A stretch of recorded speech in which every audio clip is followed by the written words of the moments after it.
2 Kings, chapter 3. Joram son of Ahab became king of Israel in Samaria in the 18th year of Jehoshaphat king of Judah, and he reigned 12 years. He did evil in the eyes of the Lord, but not as his father and mother had done. He got rid of the sacred stone of Baal that his father had made. Nevertheless he clung to the sins of Jeroboam son of Nebat, which he had caused Israel to commit. He did not turn away from them. Now Elisha king of Moab raised sheep, and he had to pay the king of Israel a tribute of 100,000 lambs and the wool of 100,000 rams. But after Ahab died, the king of Moab rebelled against the king of Israel. So at that time King Joram set out from Samaria and mobilized all Israel. He also sent this message to Jehoshaphat king of Judah: "The king of Moab has rebelled against me.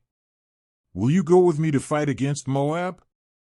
"I will go with you," he replied. "I am as you are, my people as your people, my horses as your horses." "By what route shall we attack?" he asked. "Through the desert of Edom," he answered. So the king of Israel set out with the king of Judah and the king of Edom. After a roundabout march of 7 days, the army had no more water for themselves or for the animals with them. "What?" exclaimed the king of Israel. "Has the Lord called us 3 kings together only to deliver us into the hands of Moab?" But Jehoshaphat asked, "Is there no prophet of the Lord here, through whom we may inquire of the Lord?" An officer of the king of Israel answered, "Elisha son of Shaphat is here. He used to pour water on the hands of Elijah." Jehoshaphat said, "The word of the Lord is with him." So the king of Israel and Jehoshaphat and the king of Edom went down to him. Elisha said to the king of Israel, "Why do you want to involve me? Go to the prophets of your father and the prophets of your mother." "No," the king of Israel answered, "because it was the Lord who called us 3 kings together to deliver us into the hands of Moab." Elisha said, "As surely as the Lord Almighty lives, whom I serve, if I did not have respect for the presence of Jehoshaphat king of Judah, I would not pay any attention to you. But now bring me a harpist." While the harpist was playing, the hand of the Lord came on Elisha, and he said, "This is what the Lord says: I will fill this valley with pools of water. For this is what the Lord says: you will see neither wind nor rain, yet this valley will be filled with water, and you, your cattle, and your other animals will drink. This is an easy thing in the eyes of the Lord. He will also deliver Moab into your hands. You will overthrow every fortified city and every major town. You will cut down every good tree, stop up all the springs, and ruin every good field with stones." The next morning, about the time for offering the sacrifice, there it was, water flowing from the direction of Edom. And the land was filled with water. Now all the Moabites had heard that the kings had come to fight against them, so every man, young and old, who could bear arms was called up and stationed on the border. When they got up early in the morning, the sun was shining on the water. To the Moabites across the way, the water looked red, like blood. "That's blood," they said. "Those kings must have fought and slaughtered each other. Now to the plunder, Moab." But when the Moabites came to the camp of Israel, the Israelites rose up and fought them until they fled. And the Israelites invaded the land and slaughtered the Moabites. They destroyed the towns, and each man threw a stone on every good field until it was covered. They stopped up all the springs and cut down every good tree. Only Kir-Hareseth was left with its stones in place, but men armed with slings surrounded it and attacked it. When the king of Moab saw that the battle had gone against him, he took with him 700 swordsmen to break through to the king of Edom, but they failed. Then he took his firstborn son, who was to succeed him as king, and offered him as a sacrifice on the city wall. The fury against Israel was great. They withdrew and returned to their own land. 2 Kings, chapter 4. The wife of a man from the company of the prophets cried out to Elisha, "Your servant my husband is dead, and you know that he revered the Lord. But now his creditor is coming to take my 2 boys as his slaves." Elisha replied to her, "How can I help you? Tell me, what do you have in your house?" Your servant has nothing there at all, she said, except a small jar of olive oil. Elisha said, Go around and ask all your neighbors for empty jars. Don't ask for just a few. Then go inside and shut the door behind you and your sons. Pour oil into all the jars, and as each is filled, put it to one side. She left him and shut the door behind her and her sons. They brought the jars to her, and she kept pouring. When all the jars were full, she said to her son, Bring me another one. But he replied, There is not a jar left. Then the oil stopped flowing. She went and told the man of God, and he said, Go, sell the oil and pay your debts. You and your sons can live on what is left. One day Elisha went to Shunammite, and a well-to-do woman was there, who urged him to stay for a meal. So whenever he came by, he stopped there to eat.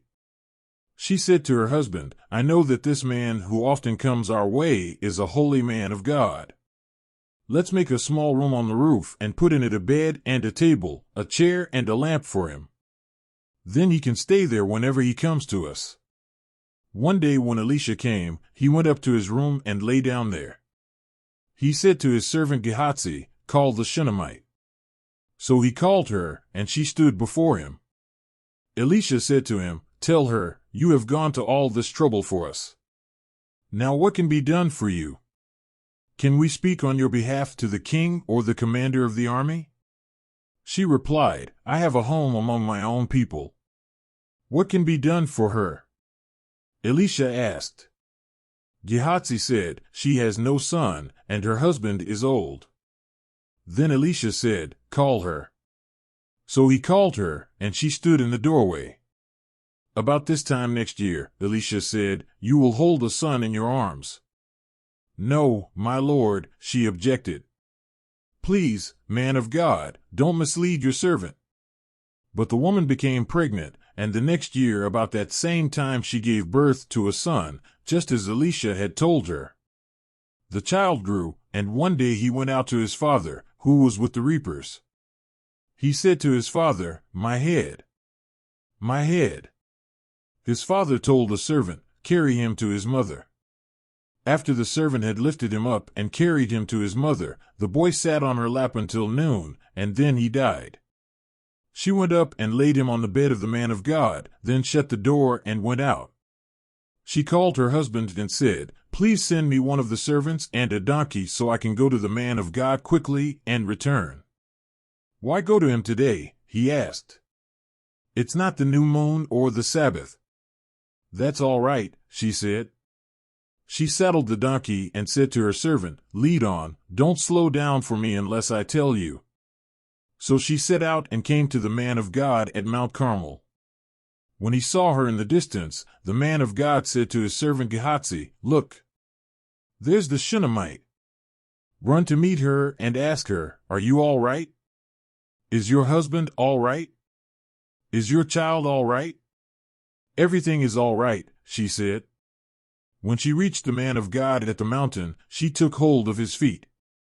Gehazi came over to push her away, but the man of God said, Leave her alone. She is in bitter distress, but the Lord has hidden it from me and has not told me why. Did I ask you for a son, my Lord? She said. Didn't I tell you, don't raise my hopes? Elisha said to Gehazi, Tuck your cloak into your belt, take my staff in your hand and run. Don't greet anyone you meet, and if anyone greets you, do not answer. Lay my staff on the boy's face. But the child's mother said, As surely as the Lord lives, and as you live, I will not leave you. So he got up and followed her. Gehazi went on ahead and laid the staff on the boy's face, but there was no sound or response. So Gehazi went back to meet Elisha and told him, The boy has not awakened. When Elisha reached the house, there was the boy lying dead on his couch. He went in, shut the door on the two of them, and prayed to the Lord. Then he got on the bed and lay on the boy, mouth to mouth, eyes to eyes, hands to hands. As he stretched himself out on him, the boy's body grew warm. Elisha turned away and walked back and forth in the room and then got on the bed and stretched out on him once more. The boy sneezed 7 times and opened his eyes.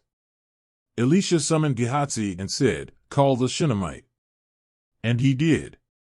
When she came, he said, "Take your son." She came in, fell at his feet, and bowed to the ground. Then she took her son and went out. Elisha returned to Gilgal, and there was a famine in that region. While the company of the prophets was meeting with him, he said to his servant, "Put on a large pot and cook some stew for these prophets." One of them went out into the fields to gather herbs and found a wild vine and picked as many of its gourds as his garment could hold. When he returned, he cut them up into the pot of stew, though no one knew what they were. The stew was poured out for the men, but as they began to eat it, they cried out, "Man of God, there is death in the pot." And they could not eat it. Elisha said, "Get some flour." He put it into the pot and said, "Serve it to the people to eat." And there was nothing harmful in the pot. A man came from Baal-Shalisha, bringing the man of God 20 loaves of barley bread baked from the first ripe grain, along with some heads of new grain. "Give it to the people to eat," Elisha said. "How can I set this before 100 men?" his servant asked. But Elisha answered, "Give it to the people to eat. For this is what the Lord says, they will eat and have some left over." Then he set it before them, and they ate and had some left over, according to the word of the Lord.